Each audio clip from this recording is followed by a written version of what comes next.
sholat ya. Terus kalau tak terangno dari awal redaksi ini Nabi, terus kalau terangno hukum fikih, badhe niku nembe kalau terangno ilmu filosofi ini sholat.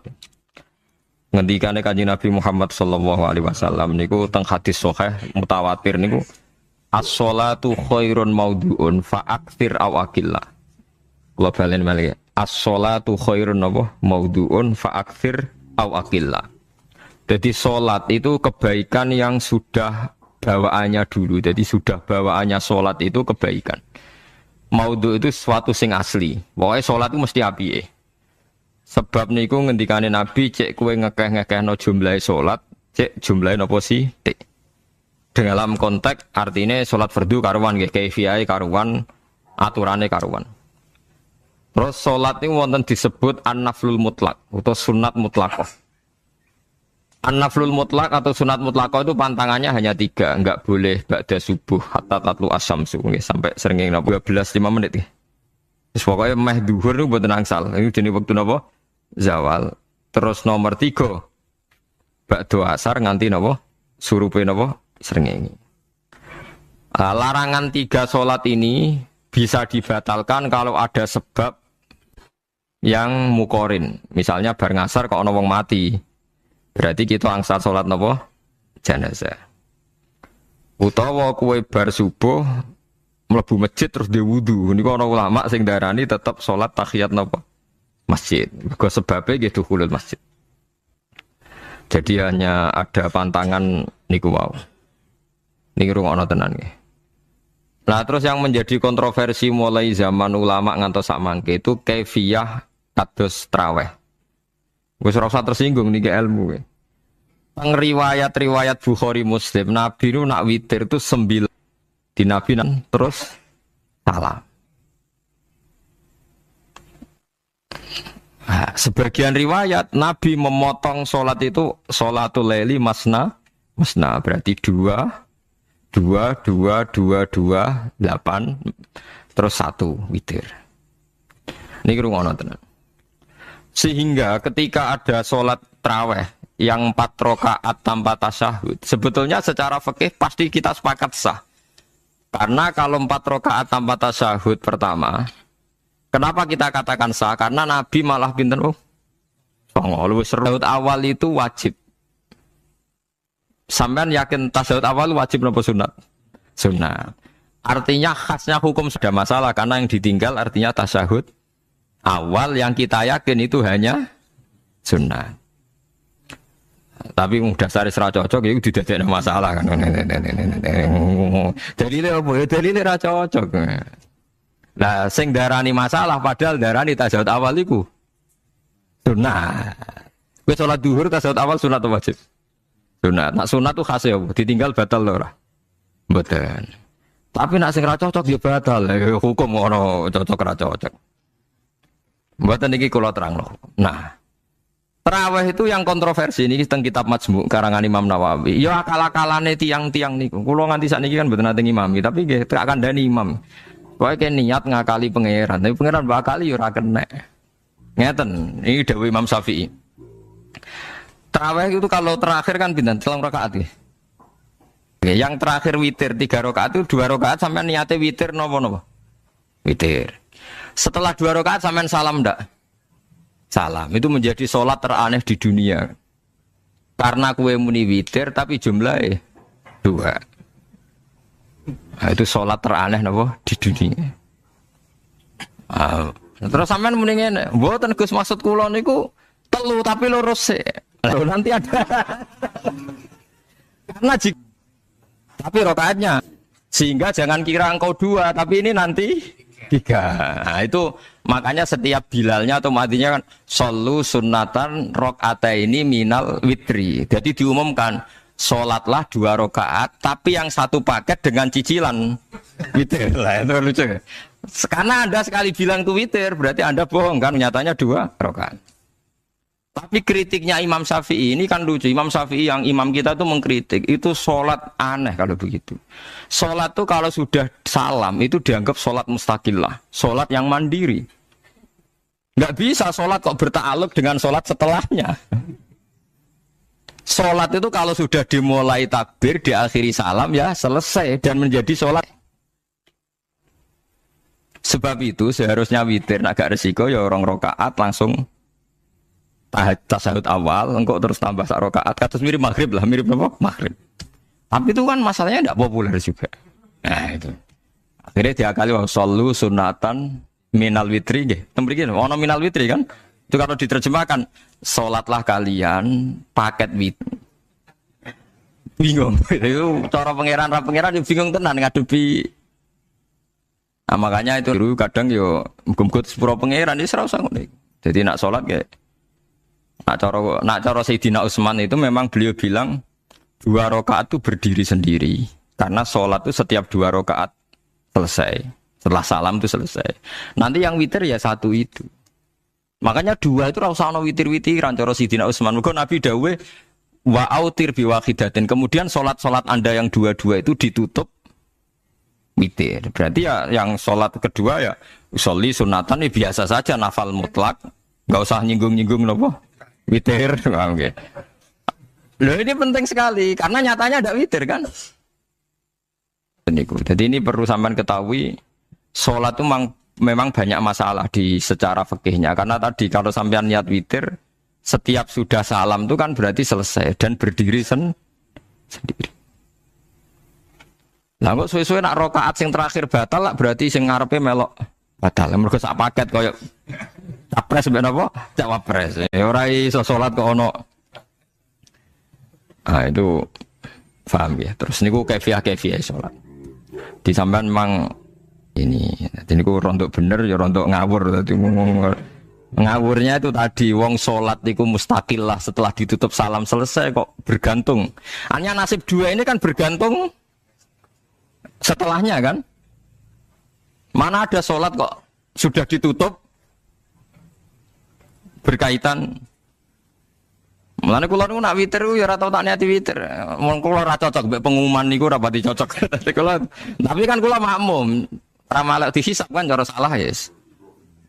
Usolli sunatan anut imam teng ati kula pun sesuai. Nah, ame salah ya malah salah, nak bener ki melok napa? Bener tepak-tepakan wonten mawon. Salah mbek napa adat. Ya biasa. Nah itu ngintikan Imam Syafi'i harusnya punya rasa malu orang yang mengatur sholat sedemikian rupa. Sebenarnya sholat itu niatem salah, niat duha ya untuk tahiyat masjid, niat tahiyat masjid nak waktu duha ya untuk duha. Karena wis barang apik, piye-piye tetep apik. Ngono dadi ora usah ribet-ribet niat ngono wong barang apik. Paham ya? Tapi kan sederhana kan sebenarnya kita tidak perlu bulet. Tidak perlu apa? Bulet. Paham ya? Semua ulama yang bilang tidak disunatkan itu enggak ada yang memfatwakan hak batal kalau berjamaah. Jadi tidak ada yang bilang dikatakan batal kalau jamaah. Cuma tidak disunatkan jamaah. Tapi Rasulullah itu pernah main di salah satu sahabat di waktu di kenangan nanti tinggi sholat sinten Rasulullah. Ternyata Rasulullah ketika sholat anak-anak dan istrinya yang sakit tadi ikut jamaah dan Nabi membiarkan. Gorinya enggak disunatkan apa? Jamaah. Itu makanya Imam Nawawi bilang sholat-sholat yang enggak disegerakan tahajud bersama. Nah niku kula ora cocok. Tangkem ora usah. Wong sing ngeloni bojone lagi ibadah, bocah ibadah sing ora enak. Mergo jare Nabi wis jelas wa fi buti ahadikum sedekah. Tadi kowe iku malah lucu. Wes ibadah kok bocah apa? Ibadah. Jadi sing ngeloni, lho ngeloni ra kudu ngeloni bojo, ngeloni anak iku ya napa? Ibadah. Takokno ruhen. Nak ngeloni bojo gak di masa depan ngeloni apa? Anak. Ngeloni anak ki napa? Ibadah. Dicocok nek ono tahajud bersama oleh tapi baiknya bergantung sejauh mana ini tidak dimasalkan. Sekali dimasalkan dan hanya orang kan sepakat kan nak ngumpuli bojo ibadah. Kabeh ulama sepakat kan? Dan itu penggemarnya banyak. Resiko agama dikomentari kan tinggi. Makanya tidak usah dimasalkan.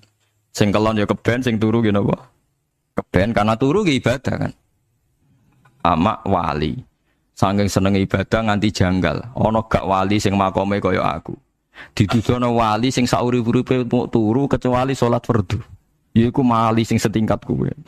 Mboten tidak Gusti tapi ini kok turah turu ya takokno sesuk kena apa kok turah? Boleh tak takoki kena apa jenengan turah turu? Ya wong turu ora iso maksiat. Sing ngakoni dene jebule alim kuwe lah ya dadi turu iku iso dadi wali. Ke wong turu ora ngarah zina, ora ngarah maling, ora ngarah ngrasani wah, rusuhi. Mergo turu apa? Turu. Tapi aja tiru. Iki cerita ilmu, dari ilmu ora kudu setujoni niki ilmu. Difaham gitu terus. Kalau sholat yang kesunatannya itu tidak jamaah, sebaiknya jangan dipaksakan jamaah. Karena kadang fadilahnya disirron. Kalau baleni malih seperti sedekah. Kalau zakat wajib itu sebaiknya diumumkan supaya orang tahu bahwa dia sudah melakukan kewajiban. Tapi kalau zakat tidak wajib sebaiknya sirron, sebaiknya rahasia. Begitu juga sholat. Makanya kesunatannya sholat fardu napa jamaah. Tapi selalu potensi riya, sum'ah, pamer itu ada. Sehingga ada sholat-sholat yang dari awal didesain supaya tidak kelihatan orang. Yaitu sholat nggak usah berjamaah. Plus baik di rumah. Semua ulama ijma sholat sunat itu baik di rumah apa di masjid? Di rumah. Di rumah, di dalam kamar sama di kamar tamu. Ruang tamu baik di dalam kamar. Bahkan Nabi nyebut pensiron begini. Misalnya kayak tahajud. Disunatno bengi-bengi ben ra wong roh. Disunatno ning jero kamar ben wong ra roh. Jebule jamaah kan jadi aneh kan. Tapi kan nentang ya goblok ngomong pun. Makanya aku wong alim dadi bingung. Bingungnya iku mergo akeh ilmune ora kok koyo bingung. Tapi sing jelas ibadah. Kita sepakat kan. Dan itu peminatnya banyak. Itu sekali ada pengganggu pasti dikomentari tidak baik. Padahal pengganggu nih ngajak tahajud. Itu akhirnya kan tahajud jadi korban dikomentari gara-gara penggang. Nah itu yang saya tidak senang. Dieling-eling. Yang keempat ini makom saya tapi jangan sampai tiru. Ada torikoh namanya mulamatiyah yang pernah disebut di mana ya mulamatiyah. Orang yang mau coba malamatiyah. Ada ulang jangan tiru. Nah, kalau sering tiru, buat nanti sholat qobliyah ba'diyah. Termasuk yang menentang itu Abdul Hasan Asyadili dulu ketika beliau belum wali papan atas. Ulama mulamatiyah itu kalau katoan itu dengkulnya ketok. Jadi rodok katoan cekak. Pas Abdul Hasan Asyadili liwat itu dia ingkar. Dia ulama kok katoan cekak atau sholat sunat. Hasan Asyadili yang jadi toreko semua saya wali senang sempurna. Roan cekak itu kok orang tadi. Terus digojol ke sana. Muhammad banyak itu sing supaya mereka untuk rahmat mergode ini karena dekne mantep parang pangeran gak mungkin wong bid'ah wong salah tak awari aku kena azab mesti pangeran ngergani aku diproses didakwahi napa ilallah dia dekne berat kok tahu blas alasane dijak salat fardu ya abot nak nganti disangka qobliyah ba'diyah penting malah abot mulane aku ora usah salat qobliyah ba'diyah lah iku sing makome iku kula baleni malih dijak salat fardu wae apa? Nak nganti aku qobliyah duhur 4 rakaat, ba'diyah duhur 4 rakaat. Utawa 2 rakaat, 2 rakaat tapi ora kurang. Lha iku dadi wali mulamatiyah sing digo tawassul teng manaqib Syaikhul Qadir apa? Jilaniyah mulamatiyah. Iku wali-wali anti salat qobliyah, anti salat ba'diyah. Lane kula niku nganti sakniki nggih jarang teng kampung kula niku terkenal Gus Pak iku wong alim ora tau salat sunat. Ya anggere wong narukan salat sunat kabeh aku malah ora, tapi nek ora kabeh aku tak salat ta. Pokoke sementing ku ya sementing beto. Sementing beto. Ya alasannya Mas senior. Begitu juga Abu Yazid Al-Bustami, beliau juga pernah dipermalukan wali-wali agak preman. Tapi itu cerita wali, sama harus percaya karena ini cerita ilmu hal. Abu Yazid itu seorang wali besar, makanya kan masyhur banyak santri namanya Bustami itu dulu tafal sama Abu Yazid sinten Al-Bustami. Itu dia wali ya wali Menara Gading dia yang ngajar di pondok awalnya begitu ngaruh referensi ini tapi kalau nanti diceritani. Nah sing tadi saya tahu kitabnya. Jadi fair secara akademik sing wau kalau roh kitab. Nah niki jadi cerita. Tapi kalau dia itu mimpi ya Allah saya ini nanti di surga bersama siapa. Saking yakinnya dia soleh. Jadi mantep papan atas gak pantes ana sing baturi dekne apa ni swarga. Mbek pangeran dijawab wis ngono mbek Ruhin kaya. Ternyata si Ruhin ini yang ditunjuk di mimpinya itu orang yang kumpul wong mabuk-mabuk di warung mabuk, warung mabuk, warung flare, warung terus dia kesit terus. Mosok wali kancaku kok tan. Terus dicetok mbek wali tadi. Ya Aba Yazid, ya betul kamu di surga itu saya aja. Wah, wali tenan maksudnya. Terus ditanya, kenapa kamu berteman orang-orang mabuk? Dinya cangkemmu sing darani aku kanca. Iku ape tak tobat no sing nyalahno wong. Waduh. Bu Yazid sing separo tugas mergo sing separo ditantang ngono ndekne wali ten. Akhirnya Abu Yazid nek wali ne.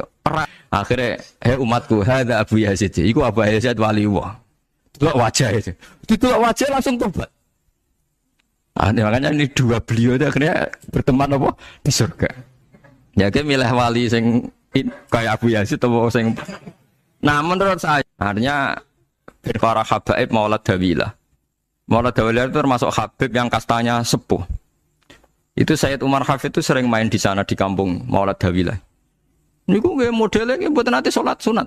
Yang maghrib, pada maghrib jagungan sekedap. Kinten-kinten di 10 menit terus sholat isya. Kinten-kinten cara meriki nggih 6 seperempat. Jadi Sayyid Umar nggak mau gede-gede tok tapi kalau bedui. Saking khawatirnya Islam dianggap berat. Mergo Imam Syafi'i ning madhab kaul jadid malah mboten kaul qadim kaul apa jadid nak darani wektu maghrib kira-kira wong salat 5 rakaat nggih terus pokoke napa sah cara madhab Imam Syafi'i lah cuma madhab ini enggak populer di ashabnya ditentang nggih oleh ashabnya mulane kula nang jamak takdim angger kira-kira wis setengah 7 kita jamak nak pas lunga. Ya sering jamak kalau tiang-tiang, tapi ini dereng isak. Ya pokoknya cara aku wis ngisak, cara aku ra kudu mbok. Pokoknya cara aku wis isak. Ya sebab kaul jadid malah. Makanya dulu ada seorang ulama berdebat. Kal ngeten, niki sama-sama ulama bapak mbek anak. Padha ngalimi ya padha sepuh, padha sepuh. Ulama itu seprapat.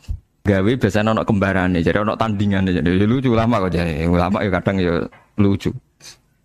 Sampai nak sholat subuh jam piro? 4:30 kan, anggap aja 4:30. Berarti subuh nganti meletak srengenge ada waktu sak jam setengah. Ana waktu pinten? Sak jam setengah. Lah saiki maghrib iku wis surup. Nggih, maghrib napa surup. Kudune maghrib ku di padanan subuh ana waktu sak jam setengah.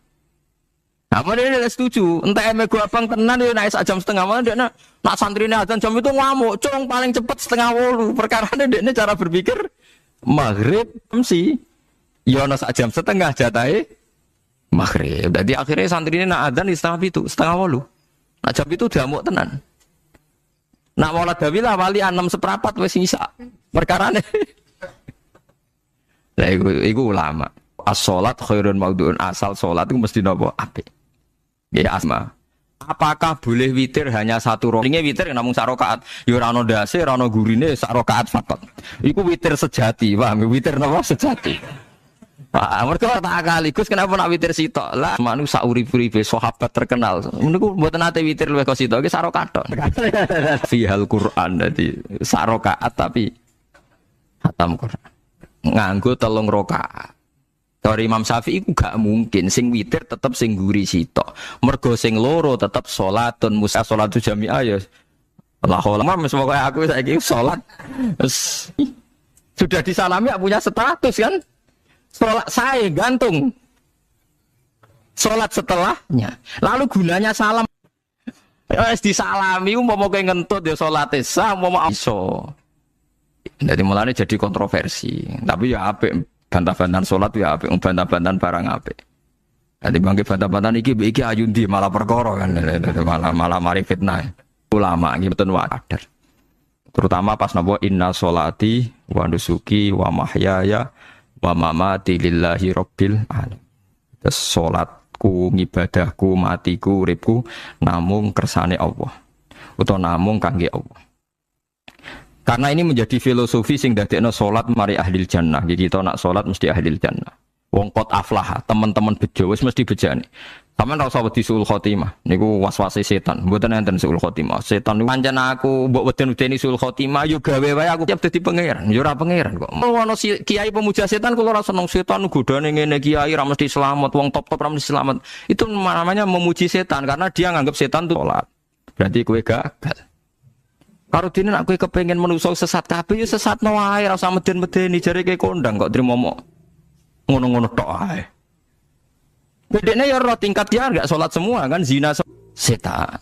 Lah kita ndak ora dan setan ku salat puluhan tahun digodho ilang gandane goblok kowe. Nak wong ku salat puluhan tahun berarti puluhan tahun dalam kegagalan setan. Kon mbek setan ku saiki tambah wani. Lah mletene ngono kon bun neraka ya kok gelem. Misale dekne hebat kan mboten purun Gusti tak ning swarga mawon. Ternyata dekne mlebu swarga gak iso kan. Lah ya mletene lah ya wong lemahe ngono kok mbok entut. Artinya setan kan lemah sekali kan. Lah iku sedekah lazim. Tapi kita sering muji. Nggih, sering napa? Sering muji. Darani setan. Ngono wis akeh napa? Akeh mboten. Tapi setan ora sekedar kowe kepengin ra tahajud, kepengin kowe kafir. Ngomong kira tahajud tenan iku ya setan isih rugi kok. Membenci jenengan karena fikih jenengan. Jawabnya Syafi'i seneng lagi. Baguslah.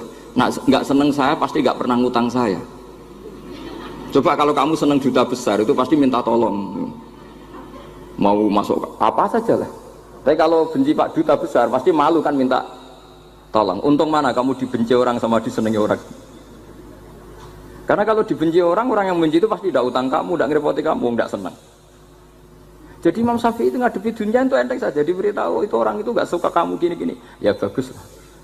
Sehingga beliau ngendikan terkenal sekali. Waman asa'a ilaika faqad atlaqaka. Orang yang berbuat buruk sama kamu berarti membebaskan kamu. Karena orang ini pasti nggak akan ngerepoti kamu. Jadi ulama-ulama dulu ciri khasnya adalah ar-ridho anillah, melihat apa saja itu sudah ridho. Dan ridho itu ekspresi paling gampang ya ceria, seneng. Nah kemudian tadi kan saya bilang terakhir ini yang paling terakhir saya baca trik menjaga perbedaan ini tetap kondusif. Saya neliti kitab Bali Maksum sampai khatam, termasuk kitab yang saya letakkan di kamar khusus itu diantaranya ada kitabnya Bali Maksum. Naduman Solam Taufiknya Mbah Hamid yang karangan orang-orang Indonesia. Tentu terbanyak ya kitabnya Mbah Mun, Mbah Zubair.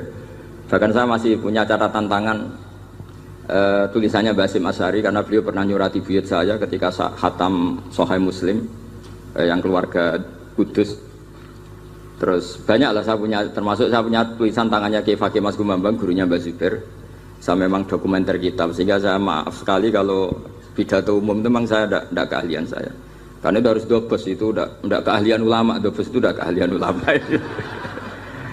Ini saya baca singkat, tapi semoga ini barokah karena ini kholnya Bali Maksum. Semua mubalek tadi pakai catatannya sendiri, jadi itu ngekholi dirinya sendiri.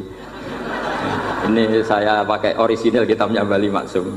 Jadi saya mungkin penceramah terbaik karena sesuai konteksnya gitu. Lah ini enggak. Ini kholnya Bali Maksum cerita syairnya sendiri tentang rokok lagi, bolot lagi. Yes, ya semoga diampuni oleh Allah Subhanahu Wa Taala. Ini ngendikane beliau tentang meminimalkan konflik. Ini saya baca di bab Al-Mithalul Awal. Jawazu hibati thawabil qiraah wa shadaqah lil mayyit wa wusuli thawabil qiraah wa a'malil birril mayyit. Kita berkeyakinan bahwa yasinan, tahlilan itu sampai ke mayit. Itu boleh kita hadiahkan dan sampai ke mayit. Kata Bali Maksum, wa wa min masailil furu' al khilafiyah. Fala yajuzu bi sya'nihi itharatul fitan wal jidal wal ingkar. Alal qail wal amili bihi wala alal mukhalif. Ini dari awal masalah khilafiyah. Sehingga enggak perlu jadi konflik yang berkelanjutan, baik kita menuntut yang melakukan itu atau menuntut yang menentang itu. Karena dari awal ini masalah furu'iyah. Sing nglakoni nggih monggo, sing nentang nggih napa? Monggo. Selama ini kan kita yang melakukan memaksa orang lain menerima, yang menentang memaksa orang lain menghentikan. Ini tidak fair kata Bali. Kata beliau itu enggak fair. Wala yang bagi ayaqa bainahuma ma la yang bagi wuquhu bainal akhwaini muslimaini.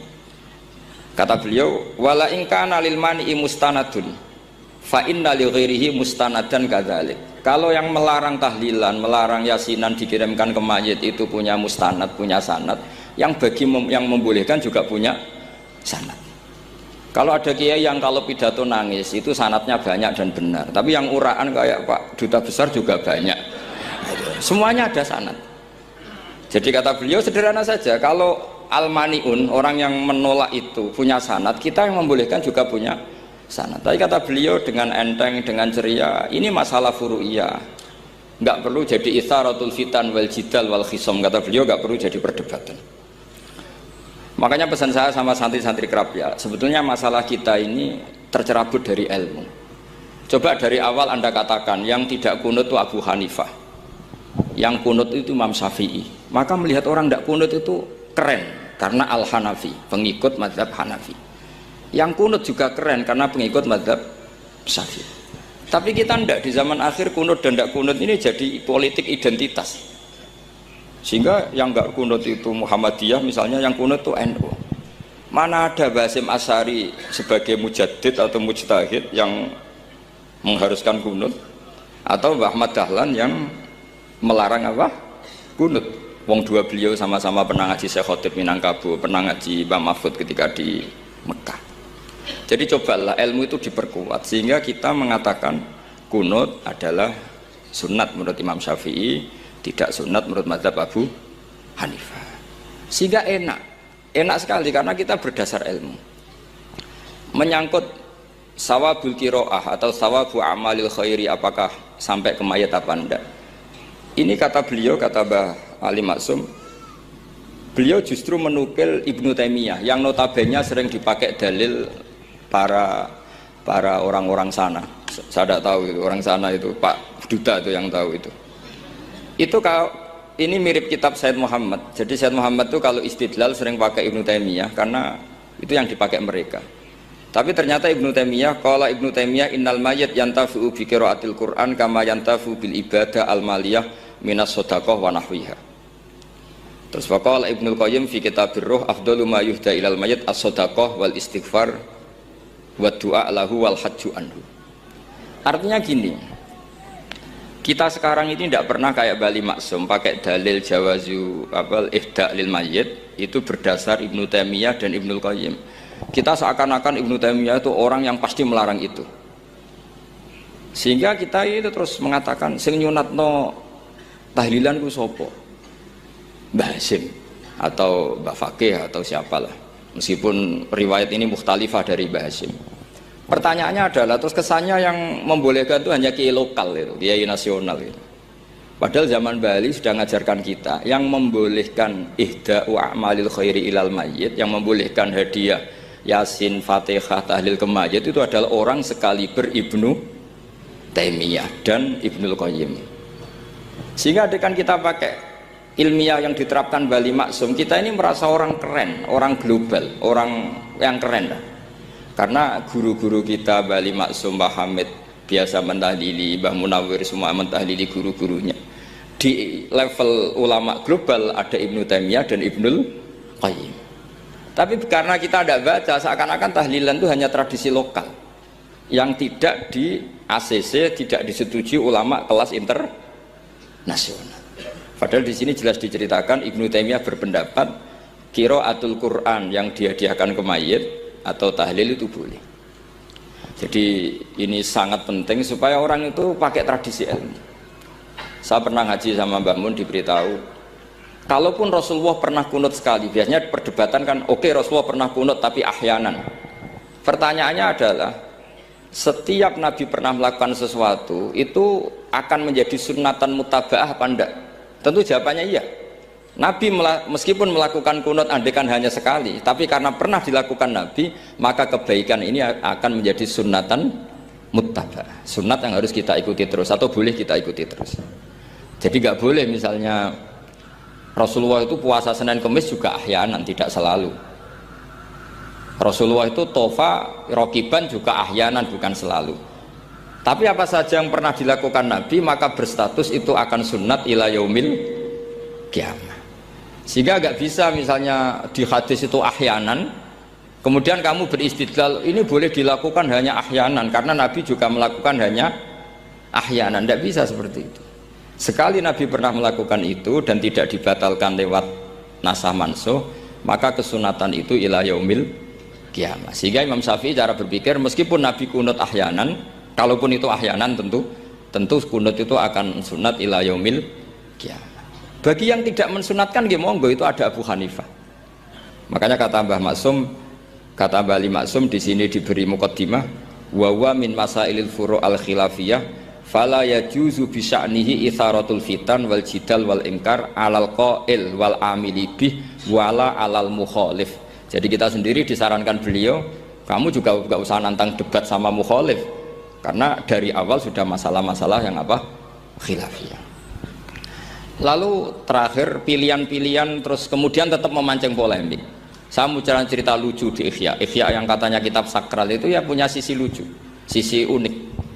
Nabi Musa sebagai Nabi Bani Israel itu sering digugat karena orang Israel itu tukang debat. Terus Nabi Musa minta ijazah, ya Allah saya kasih ijazah seperti tadi. Beliau minta ijazah Mbah Mun tadi. Minta ijazah yang supaya orang itu tidak bisa berkata buruk sama saya. Semuanya muji saya. Jawabannya Allah itu unik. Ya Musa, hadza syai'un lam asna'hu li nafsi, fa kaifa asna'uhu bika. Aku pangerane sering disalahpahami, pemenah kowe katanya. Jadi makanya kalau ada orang bully beda faham itu biasa. Kata Allah, hadza syai'un lam asna'hu li nafsi, itu sesuatu yang saya tidak melakukan untuk diri saya sendiri. Kata Allah, saya ini Tuhan yang mengatakan saya punya anak ya banyak, yang anggap saya bakhil ya banyak, yang salah paham dengan saya banyak, padahal saya ini Tuhan. Kalau saya mau tak bungkam semua itu orang. Itu saja tidak saya lakukan. Apa menaiki terima Nabi. Makanya ini semoga ini saya gojlok Pak Duta Besar jadi pahala beliau. Karena diantara pahala itu disebabkan digojlok orang. Jadi kalau beliau tadi gojlok saya, sekarang tak balas kayaknya pasti menang saya karena beliau sudah tidak bisa ke panggung lagi. Yang jelas saya kagum, ya saya puji betul Gus Zofur ketika dari awal memberi gelar Ad-Dobosi tadi ternyata betul. Tapi saya pastikan itu ada sanadnya, yaitu inna min khiyari ummati fima nabba'ani al-malul a'la qauman yadhakuna jarran min saati rahmatillah. Jadi di antara umat Allah yang pilihan adalah umatku yang kalau umatnya Rasulullah tentu yang kalau terbanter-banter karena min saati rahmatillah. Saya bayangkan kalau saya di rumah Pak Dubes dikasih makan gratis, dikasih minum gratis, kemudian di rumah itu saya merengut saja, itu kan kurang syukur. Wis ora bayar kok merengut gitu. Sama kita pakai buminya Allah, pakai airnya Allah, pakai oksigennya Allah. Modal guyu ya ora gelemen merengut gitu. Itu kalau Allah tersinggung pasti Allah ngendikan falyatu probban siwa wal yakhruj min tahti ardi wasama. Silahkan mencari Tuhan selain saya kata Allah dan keluarlah dari langit saya, dari bumi saya, daripada diusir pangeran wis ning donya ceria wae, guyu-guyu wae, sing penting aja dhewean nek pas guyu wis ngoten mawon. Wassalamualaikum warahmatullahi wabarakatuh. Assalamualaikum warahmatullahi wabarakatuh. Muhammadiyah ini kelemahannya satu, yaitu kurang tahlilan.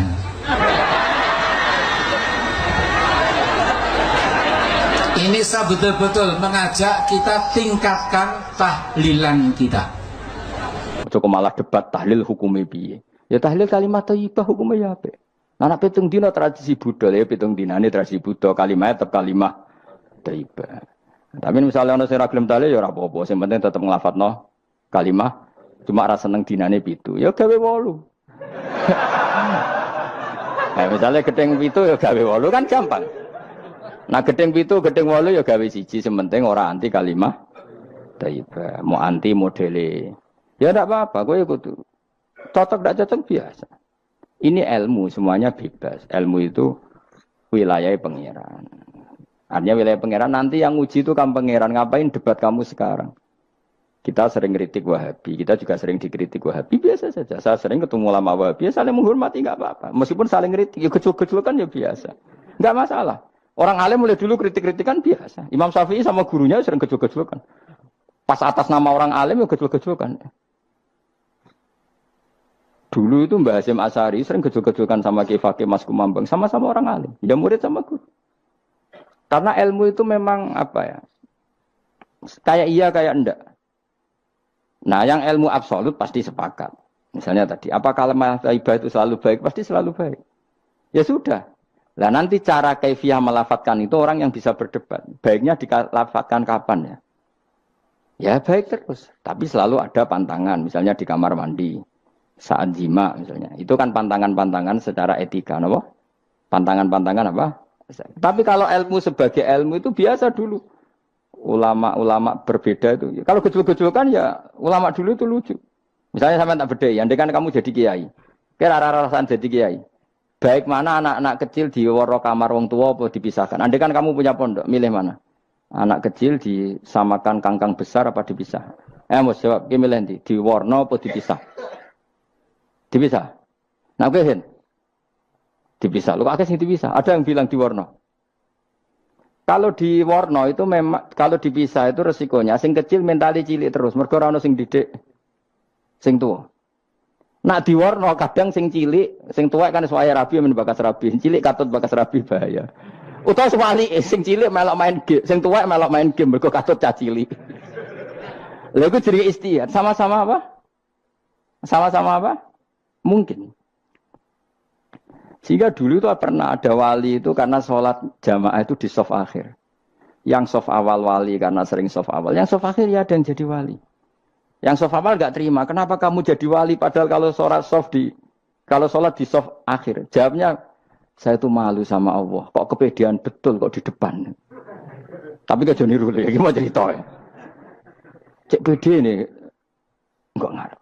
Karena dia di belakang motifnya itu tidak males. Tapi motifnya itu apa? Tawaduk atau malu, dia jadi wali. Nah, aku kan mergo males panjen. Utawa moh roh imame tadi. Iku sing mari ra wali-wali. Sing kok ngarep kadang ambisi ngimami padha dene malah repot meneh. Jadi dulu ilmu itu biasa. Orang Maliki itu nak gojlok orang Hanafi itu ya entek ngame. Orang Hanafi kalau gojlok Imam Malik itu ya entek ngame. Ya biasa, dulu itu ilmu ya biasa. Misalnya gini sampean tak bedhei. Tidak jawab saja jujur. Rasulullah itu puasa Senin Kemis selalu apa kadang-kadang dalam semua riwayat. Kadang-kadang. Sesuatu yang kadang-kadang dilakukan Rasulullah itu akan sunat terus apa sunatnya juga kadang-kadang. Ayo jawab saja. Wah, agak sing sarap ya. Rasulullah itu puasa Senin Kemis itu kadang-kadang apa terus? Kadang-kadang. Ini sudah masih benar. Sesuatu yang pernah dilakukan Nabi kadang-kadang itu menjadi sunat terus apa sunatnya juga kadang-kadang terus. Nah sekarang sebetulnya hadis kunut itu semuanya sepakat. Rasulullah kunut itu ya ahyanan kadang-kadang.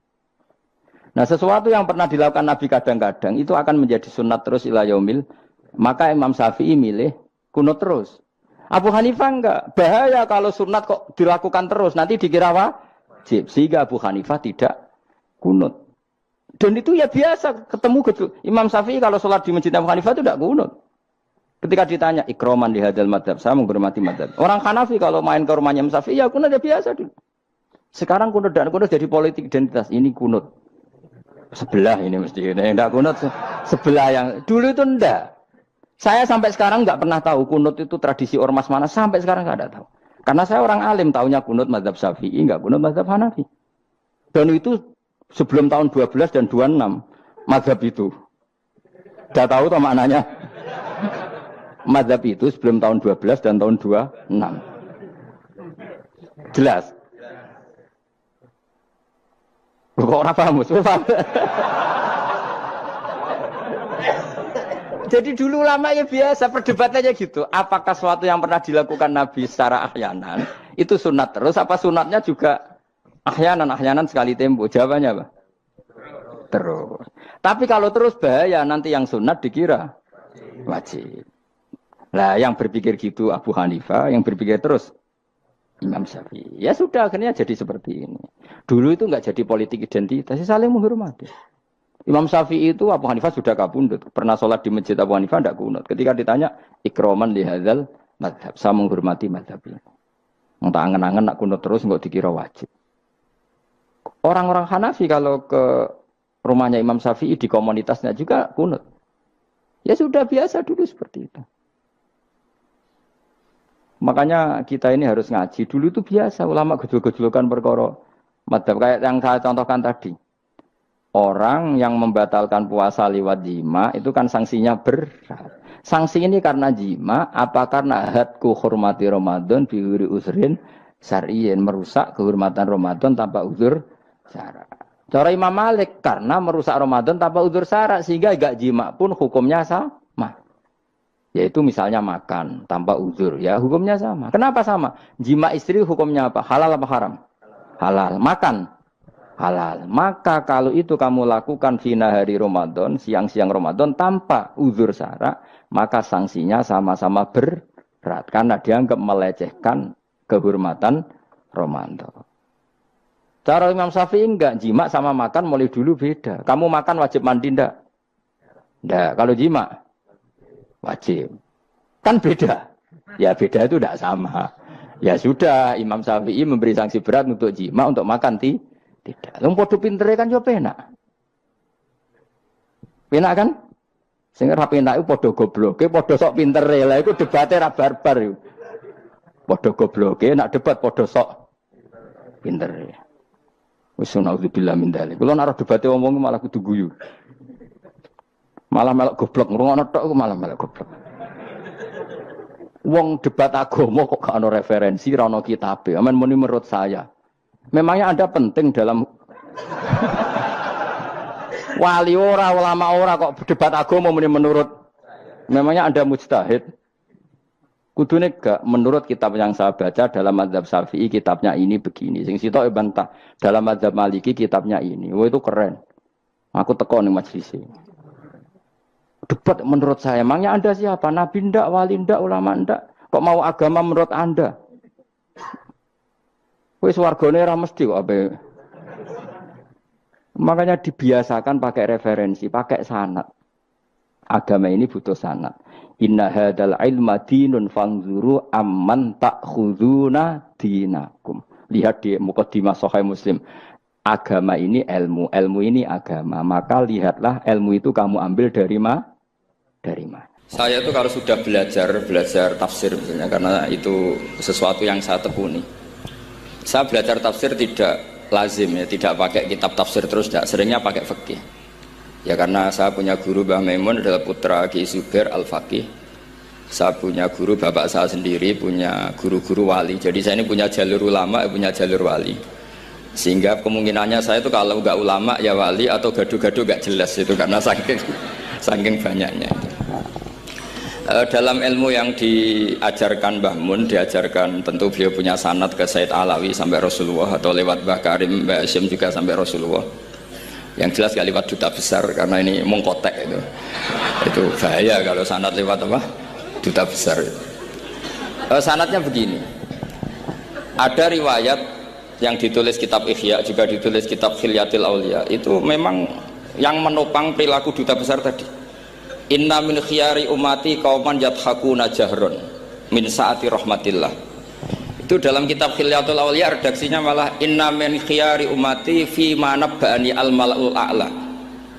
Qauman yadhakuna jahron min saati rahmatillah. Jadi termasuk umat-umatku yang pilihan adalah itu komunitas kaum yang kalau guyu itu buan-banter itu. Sehingga saya khawatir duta besar tadi ngakak-ngakak gitu apa bagian dari kewaliannya ya gitu. Karena disebut khiyarul ummah, umat-umat apa? Pilihan.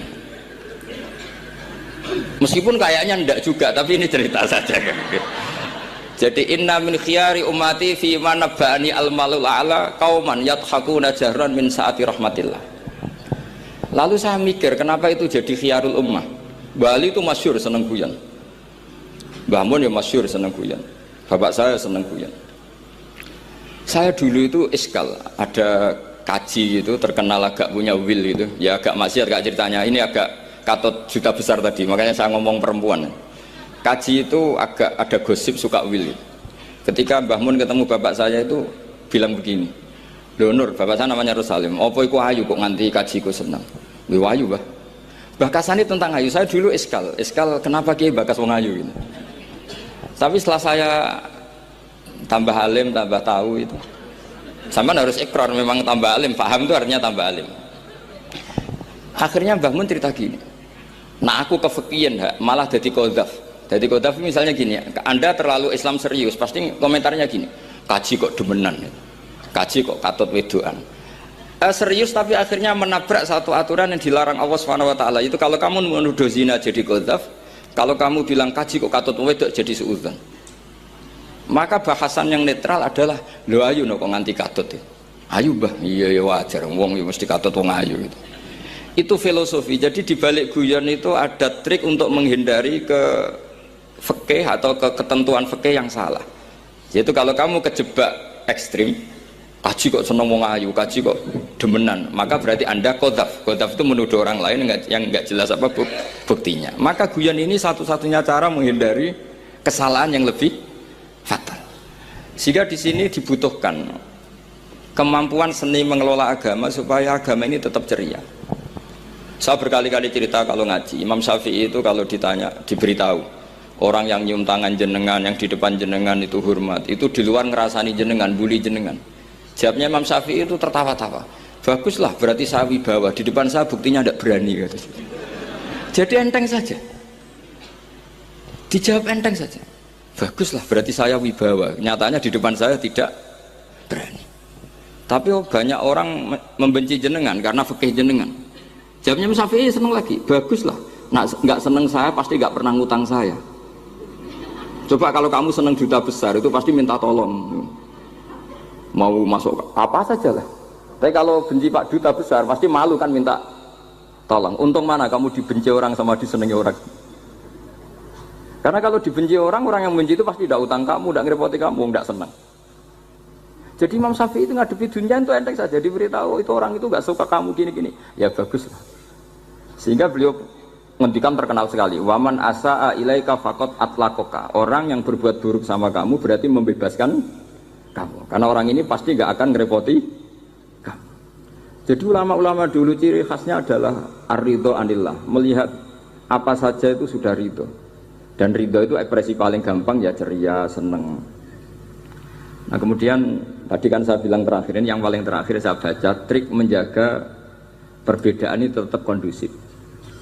Saya neliti kitab Bali Maksum sampai khatam, termasuk kitab yang saya letakkan di kamar khusus itu diantaranya ada kitabnya Bali Maksum, Nadoman Sulam Taufiknya Mbah Hamid yang karangan orang-orang Indonesia. Tentu terbanyak ya kitabnya Mbah Mun, Mbah Zubair. Bahkan saya masih punya catatan tangan tulisannya Basim Asyari karena beliau pernah nyurati buyut saya ketika khatam Sahih Muslim yang keluarga Kudus. Terus banyaklah saya punya, termasuk saya punya tulisan tangannya Kiai Fakih Mas Gumambang, gurunya Mbah Zubair. Saya memang dokumenter kitab, sehingga saya maaf sekali kalau pidato umum itu memang saya tidak keahlian saya. Karena itu harus dobes, itu tidak keahlian ulama, dobes itu tidak keahlian ulama. Ini saya baca singkat, tapi semoga ini barokah karena ini kholnya Bali Maksum. Semua mubalek tadi pakai catatannya sendiri, jadi itu ngekholi dirinya sendiri. Ini saya pakai orisinil kitabnya Bali Maksum. Jadi saya mungkin penceramah terbaik karena sesuai konteksnya gitu. Nah ini enggak. Ini kholnya Bali Maksum cerita syairnya sendiri tentang rokok lagi. Bolot lagi.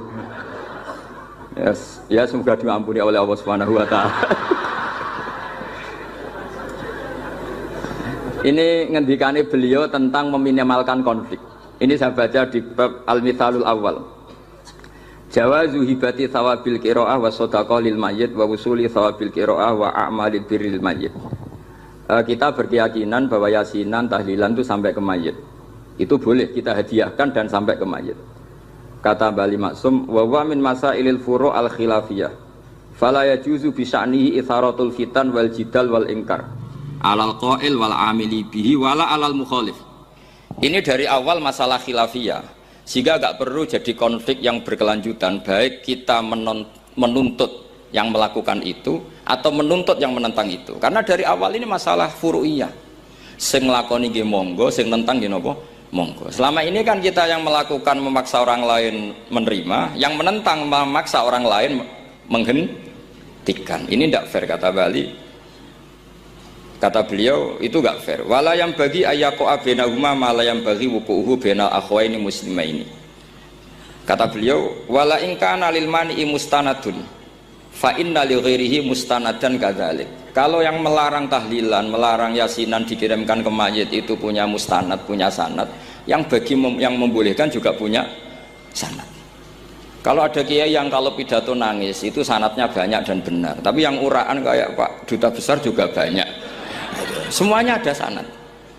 Jadi kata beliau sederhana saja, kalau al-mani'un, orang yang menolak itu punya sanad, kita yang membolehkan juga punya sanad. Tapi kata beliau dengan enteng, dengan ceria, ini masalah furu'iyah, nggak perlu jadi itsaratul fitan wal jidal wal khisam. Kata beliau nggak perlu jadi perdebatan.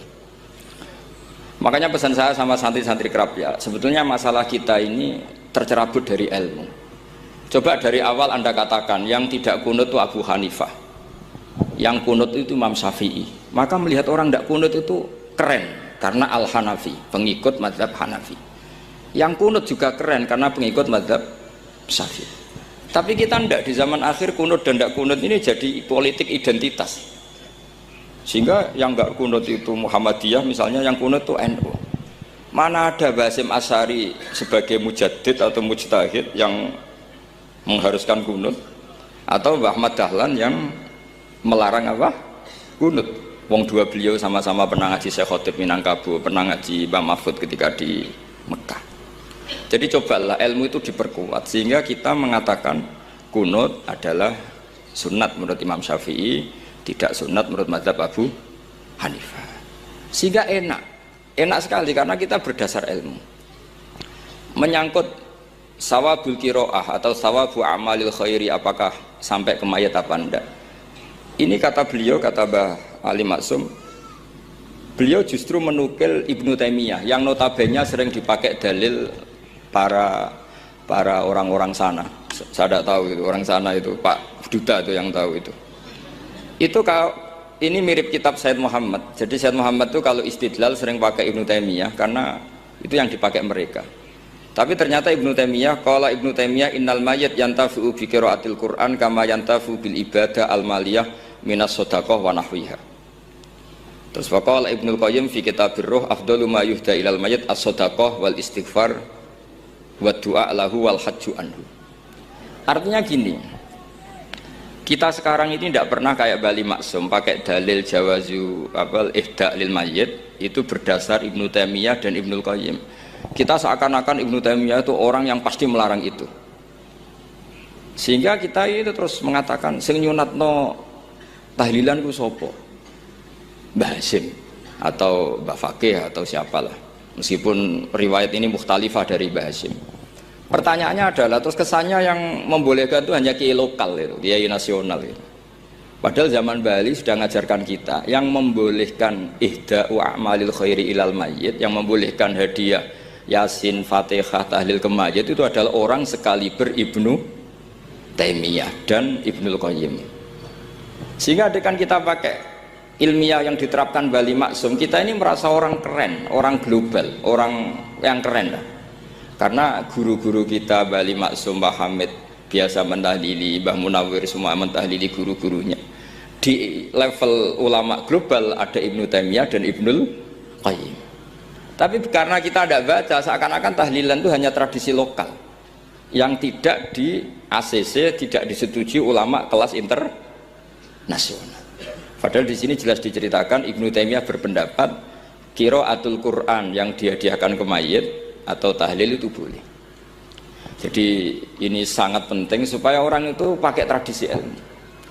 Saya pernah ngaji sama Mbak Mun, diberitahu kalaupun Rasulullah pernah kunut sekali, biasanya perdebatan kan oke, Rasulullah pernah kunut tapi ahyanan. Pertanyaannya adalah setiap Nabi pernah melakukan sesuatu itu akan menjadi sunnatan mutaba'ah apa enggak? Tentu jawabannya iya. Nabi meskipun melakukan kunut andekan hanya sekali, tapi karena pernah dilakukan Nabi, maka kebaikan ini akan menjadi sunnatan muttaba, sunnat yang harus kita ikuti terus atau boleh kita ikuti terus. Jadi nggak boleh misalnya Rasulullah itu puasa Senin Kemis juga ahyanan, tidak selalu. Rasulullah itu tofa rokiban juga ahyanan, bukan selalu. Tapi apa saja yang pernah dilakukan Nabi maka berstatus itu akan sunnat ila yaumil qiyamah. Sehingga agak bisa misalnya di hadis itu ahyanan, kemudian kamu beristidlal ini boleh dilakukan hanya ahyanan karena Nabi juga melakukan hanya ahyanan. Tidak bisa seperti itu. Sekali Nabi pernah melakukan itu dan tidak dibatalkan lewat nasah mansuh, maka kesunatan itu ila yaumil qiyamah. Sehingga Imam Syafi'i cara berpikir meskipun Nabi kunut ahyanan, kalaupun itu ahyanan tentu kunut itu akan sunat ila yaumil qiyamah. Bagi yang tidak mensunatkan monggo, itu ada Abu Hanifah. Makanya kata Mbah Maksum, kata Mbah Ali Maksum di sini diberi muqaddimah, wa huwa min masailil furu' al khilafiyah fala yajuzu bi sya'nihi itharatul fitan wal jidal wal ingkar alal qail wal amili bih wala alal mukhalif. Jadi kita sendiri disarankan beliau, kamu juga nggak usah nantang debat sama mukhalif, karena dari awal sudah masalah-masalah yang apa? Khilafiyah. Lalu terakhir pilihan-pilihan terus kemudian tetap memancing polemik. Saya mau cerita lucu di Ihya. Ihya yang katanya kitab sakral itu ya punya sisi lucu, sisi unik. Nabi Musa sebagai Nabi Bani Israel itu sering digugat karena orang Israel itu tukang debat. Terus Nabi Musa minta ijazah, ya Allah saya kasih ijazah seperti tadi. Beliau minta ijazah Mbah Mun tadi. Minta ijazah yang supaya orang itu tidak bisa berkata buruk sama saya. Semuanya muji saya. Jawabannya Allah itu unik. Ya Musa, hadza syai'un lam asna'hu li nafsi, fa kaifa asna'uhu bika. Aku pangerane sering disalahpahami, apa meneh kowe katanya. Jadi makanya kalau ada orang bully beda paham itu biasa. Kata Allah, hadza syai'un lam asna'hu li nafsi, itu sesuatu yang saya tidak melakukan untuk diri saya sendiri. Kata Allah, saya ini Tuhan, yang mengatakan saya punya anak ya banyak, yang anggap saya bakhil ya banyak, yang salah paham dengan saya banyak, padahal saya ini Tuhan. Kalau saya mau tak bungkam semua itu orang. Itu saja tidak saya lakukan. Apa mereka terima Nabi? Makanya ini semoga ini saya gojlok Pak Duta Besar jadi pahala beliau. Karena diantara pahala itu disebabkan digojlok orang. Jadi kalau beliau tadi gojlok saya, sekarang tak balas kayaknya pasti menang saya karena beliau sudah tidak bisa ke panggung lagi. Yang jelas saya kagum, ya saya puji betul Gus Zofur ketika dari awal memberi gelar Ad-Dobosi tadi ternyata betul. Tapi saya pastikan itu ada sanadnya, yaitu inna min khiyari ummati fima nabba'ani al-malul a'la qauman yadhakuna jarran min saati rahmatillah. Jadi di antara umat Allah yang pilihan adalah umatku yang kalau umatnya Rasulullah tentu yang kalau terbanter-banter karena min saati rahmatillah. Saya bayangkan kalau saya di rumah Pak Dubes dikasih makan gratis, dikasih minum gratis, kemudian di rumah itu saya merengut saja, itu kan kurang syukur. Wis ora bayar kok merengut gitu. Sama kita pakai buminya Allah, pakai airnya Allah, pakai oksigennya Allah. Modal guyu ya ora gelemen merengut gitu. Itu kalau Allah tersinggung pasti Allah ngendikan falyatu robban siwa iwal yakhruj min tahti ardi wasama. Silahkan mencari Tuhan selain saya kata Allah dan keluarlah dari langit saya, dari bumi saya, daripada diusir pangeran wis ning donya ceria wae, guyu-guyu wae, sementing aja dhewean nak pas guyu sing ngoten mawon. Wassalamualaikum warahmatullahi wabarakatuh. Assalamualaikum warahmatullahi wabarakatuh. Muhammadiyah ini kelemahannya satu, yaitu kurang tahlilan.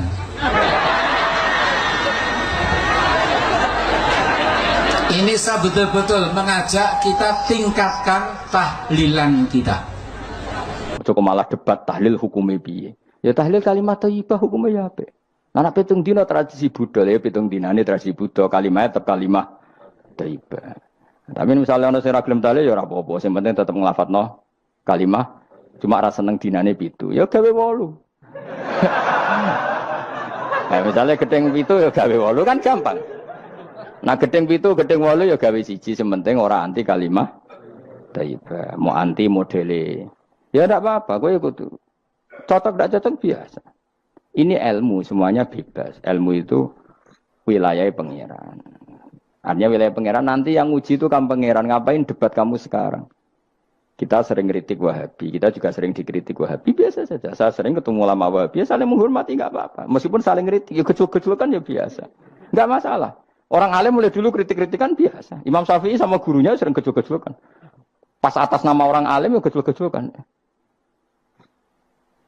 Dulu itu Mbah Hasyim Asy'ari sering gejol-gejolkan sama Ki Fakih Mas Kumambang, sama-sama orang alim, ya murid sama guru. Karena ilmu itu memang apa ya? Kayak iya kayak enggak. Nah, yang ilmu absolut pasti sepakat. Misalnya tadi, apa kalimat thayyibah itu selalu baik? Pasti selalu baik. Ya sudah. Nah, nanti cara kaifiyah melafatkan itu orang yang bisa berdebat. Baiknya dilafatkan kapan ya? Ya baik terus. Tapi selalu ada pantangan. Misalnya di kamar mandi. Saat jima misalnya. Itu kan pantangan-pantangan secara etika. Apa? Pantangan-pantangan apa? Tapi kalau ilmu sebagai ilmu itu biasa dulu. Ulama-ulama berbeda itu. Kalau gejol-gejolkan ya ulama dulu itu lucu. Misalnya sampai tak beda, andai kan kamu jadi kiai. Kira rasa-rasaan jadi kiai. Baik mana anak-anak kecil di waro kamar wong tua apa dipisahkan. Andai kan kamu punya pondok, milih mana? Anak kecil disamakan kangkang besar apa dipisah? Mus jawab, ki milih ndi? Diwarna apa dipisah? Dipisah. Nah, kowe hen. Dipisah. Lu akeh sing dipisah. Ada yang bilang diwarna. Kalau diwarna itu memang kalau dipisah itu resikonya sing kecil mentali cilik terus. Mergo ora ono sing didik sing tuwa. Nak diwarna kadang sing cilik, sing tuwa kan suwaya rabi men bakas rabi. Cilik katut bakas rabi bahaya. Utawa sewali sing cilik melok main game, sing tuwa melok main game mergo katut cah cilik. Lha iku jenenge istihad. Sama-sama apa? Sama-sama apa? Mungkin. Sehingga dulu itu pernah ada wali itu karena sholat jamaah itu di shaf akhir. Yang shaf awal wali karena sering shaf awal. Yang shaf akhir ya ada yang jadi wali. Yang shaf awal enggak terima. Kenapa kamu jadi wali padahal kalau sholat di shaf akhir? Jawabnya, saya itu malu sama Allah. Kok kepedean betul kok di depan. Tapi kok jadi niru ya gimana cerita ya? Cek pede ini enggak ngarep. Karena dia di belakang motifnya itu tidak males. Tapi motifnya itu apa? Tawadhu atau malu. Dia jadi wali. Nah aku kan bergo males panjang. Atau moh rohimame tadi. Iku sing mari ra wali-wali. Sing kok ngarep kadang ambisi ngimami padha dene malah repot meneh. Jadi dulu ilmu itu biasa. Orang Maliki itu nak gojlok orang Hanafi itu ya entek ngame. Orang Hanafi kalau gojlok Imam Malik itu ya entek ngame. Ya biasa dulu itu ilmu. Ya biasa. Misalnya gini sampean tak bedhei. Enggak jawab saja jujur. Rasulullah itu puasa Senin Kamis selalu apa kadang-kadang dalam semua riwayat. Kadang-kadang. Sesuatu yang kadang-kadang dilakukan Rasulullah itu akan sunat terus apa sunatnya juga kadang-kadang. Ayo jawab saja. Wah, akeh sing sarap ya. Rasulullah itu puasa Senin Kamis itu kadang-kadang apa terus? Kadang-kadang. Ini sudah masih benar. Sesuatu yang pernah dilakukan Nabi kadang-kadang itu menjadi sunat terus apa sunatnya juga kadang-kadang? Terus. Nah, sekarang sebetulnya hadis kunut itu semuanya sepakat. Rasulullah kunut itu ya ahyanan kadang-kadang. Nah, sesuatu yang pernah dilakukan Nabi kadang-kadang itu akan menjadi sunat terus ila yaumil. Maka Imam Syafi'i milih kunut terus. Abu Hanifah enggak. Bahaya kalau sunat kok dilakukan terus. Nanti dikira wajib. Sehingga Abu Hanifah tidak kunut. Dan itu ya biasa. Ketemu Imam Syafi'i kalau sholat di masjid Abu Hanifah itu tidak kunut. Ketika ditanya, ikroman di hadal madhab. Saya menghormati madhab. Orang Hanafi kalau main ke rumahnya Imam Syafi'i ya kunut ya biasa dulu. Sekarang kunut dan kunut jadi politik identitas. Ini kunut. Sebelah ini mesti. Enggak kunut. Sebelah yang. Dulu itu enggak. Saya sampai sekarang nggak pernah tahu kunut itu tradisi ormas mana. Sampai sekarang nggak ada tahu. Karena saya orang alim, taunya kunut mazhab Syafi'i, nggak kunut mazhab Hanafi. Dan itu sebelum tahun 12 dan 26 mazhab itu. Udah tahu toh maknanya? Mazhab itu sebelum tahun 12 dan tahun 26. Jelas? Kok orang paham? Jadi dulu lama ya biasa perdebatannya gitu. Apakah sesuatu yang pernah dilakukan Nabi secara ahyanan itu sunat terus? Apa sunatnya juga ahyanan sekali tempo? Jawabannya apa? Terus. Tapi kalau terus bahaya nanti yang sunat dikira wajib. Nah yang berpikir gitu Abu Hanifah, yang berpikir terus Imam Syafi'i. Ya sudah akhirnya jadi seperti ini.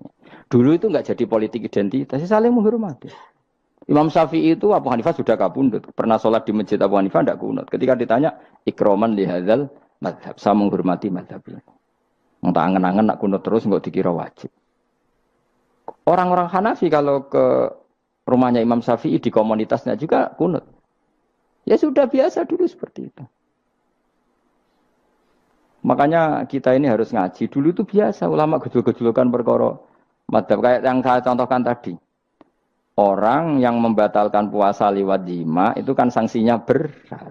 Sanksi ini karena jima, apa karena hadku hormati Ramadan biwiri usrin syar'iyyin, merusak kehormatan Ramadan tanpa uzur syara'. Cara Imam Malik karena merusak Ramadan tanpa uzur syara' sehingga enggak jima pun hukumnya sama. Yaitu misalnya makan tanpa uzur ya hukumnya sama. Kenapa sama? Jima istri hukumnya apa? Halal apa haram? Halal. Makan halal. Maka kalau itu kamu lakukan fina hari Ramadan, siang-siang Ramadan tanpa uzur syara', maka sanksinya sama-sama berat karena dianggap melecehkan kehormatan Ramadan. Cara Imam Syafi'i enggak, jima sama makan mulai dulu beda. Kamu makan wajib mandi enggak? Enggak, kalau jima wajib. Kan beda. Ya beda itu enggak sama. Ya sudah, Imam Syafi'i memberi sanksi berat untuk jima, untuk makan tidak. Wong padha pintere kan yo penak. Penak kan? Sing ora penak iku padha gobloke, padha sok pintere. Lah iku debate ra barbar iku. Padha gobloke, nak debat padha sok pintere. Wis naudzubillah min dzalik. Kulo nek debate wong malah kudu guyu. Malah melok goblok, ngrungokno tok malah melok goblok. Wong debat agama kok gak ono referensi, ra ono kitabe. Amen muni menurut saya. Memangnya Anda penting dalam wali ora, ulama ora kok debat agama muni menurut. Memangnya Anda mujtahid? Kudune gak menurut kitab yang saya baca dalam mazhab Syafi'i kitabnya ini begini. Sing sitok bantah dalam mazhab Maliki kitabnya ini. Wah itu keren. Aku teko ning majelis. Debat menurut saya. Emangnya Anda siapa? Nabi ndak, wali ndak, ulama ndak? Kok mau agama menurut Anda? Wis wargane ora mesti kok ape. Makanya dibiasakan pakai referensi, pakai sanad. Agama ini butuh sanad. Inna hadzal ilma dinun fanzuru amman ta'khuduna dinakum. Lihat di muqaddimah Sahih Muslim. Agama ini ilmu, ilmu ini agama. Maka lihatlah ilmu itu kamu ambil dari mana? Saya itu kalau sudah belajar tafsir misalnya, karena itu sesuatu yang saya tekuni. Saya belajar tafsir tidak lazim ya, tidak pakai kitab tafsir terus, tidak, seringnya pakai fikih. Ya karena saya punya guru Mbah Maimun adalah putra Ki Zubair Al-Faqih. Saya punya guru bapak saya sendiri, punya guru-guru wali. Jadi saya ini punya jalur ulama, punya jalur wali. Sehingga kemungkinannya saya itu kalau nggak ulama ya wali atau gaduh-gaduh nggak jelas itu karena saking banyaknya. Dalam ilmu yang diajarkan Mbah Mun, diajarkan tentu beliau punya sanad ke Said Alawi sampai Rasulullah atau lewat Mbah Karim, Mbah Hashim juga sampai Rasulullah. Yang jelas gak lewat duta besar karena ini mengkotek itu.